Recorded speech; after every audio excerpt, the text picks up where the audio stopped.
유다서는 유다가 쓴 편지입니다. 이 유다는 초대교회 때부터 예수님의 형제인 유다로 알려져 왔습니다.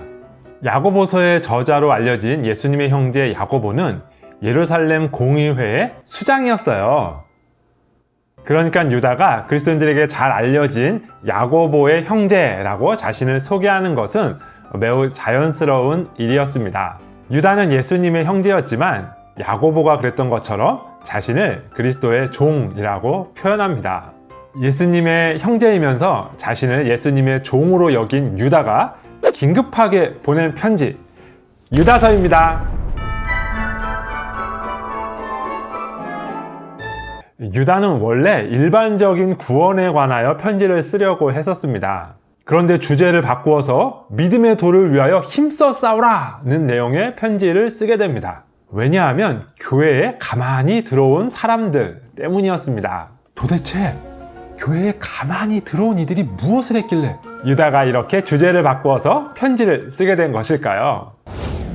이들은 예수 그리스도를 홀로 하나이신 주제, 그러니까 참된 왕권을 가지고 통치하시는 유일한 분으로 경배하고 섬기기를 거부하는 이들이었습니다.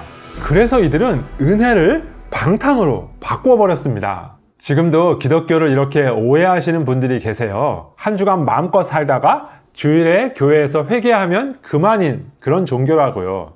예전에 나왔던 영화 밀양을 보면서 그렇게 비판하시는 분이 계시더라고요.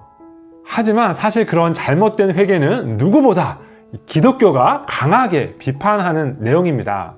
믿음이라는 것은 예수님의 십자가 사건을 사실이라고 받아들이는 것뿐만 아니라 이 받아들임의 결과로 예수님을 나의 주인으로, 나의 왕으로 모셔드리는 것을 의미합니다. 예수님을 주인으로 모셔드리는 은혜에는 방탕이 설 자리가 없습니다. 그런데 가만히 들어온 이들은 이런 잘못된 교훈을 막 퍼뜨렸어요. 뿐만 아니라 이들은 교회에 직접적인 문제를 일으키기도 했습니다. 이들은 분열을 일으켰어요. 그리고 이들은 잘 알지 못하는 기독교의 교리를 접할 때 비방을 일삼았습니다.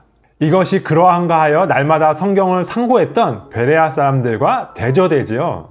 그리고 이들은 원망하고 불만을 토하고 정욕대로 행했습니다.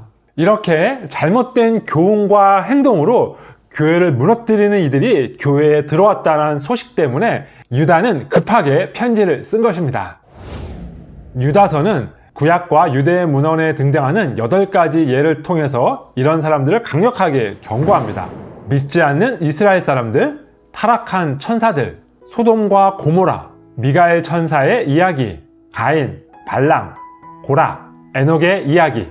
이러한 예들이 말하는 바는 하나님의 은혜를 방탕으로 바꾼 자들에게는 반드시 심판이 임한다는 것입니다. 그래서 유다서는 이런 잘못된 교훈과 행동에 맞서 단번에 주신 믿음의 도를 위하여 힘써 싸우라고 권면합니다. 하나님의 은혜를 받았다면 그 은혜에 합당하게 거룩해지기를 위해 힘써야 합니다. 믿음 위에 자신을 세워야 합니다. 성령으로 기도해야 합니다. 그리고 하나님의 사랑 안에서 자신을 지켜야 합니다. 그리스도의 긍휼을 기다리며 인내해야 합니다. 그렇게 믿음의 도를 위하여 힘써 싸울 때 하나님의 은혜가 우리를 보호해 주시고 영광의 그날 흠없이 거룩한 모습으로 주님 앞에 설 수 있도록 인도해 주실 것입니다.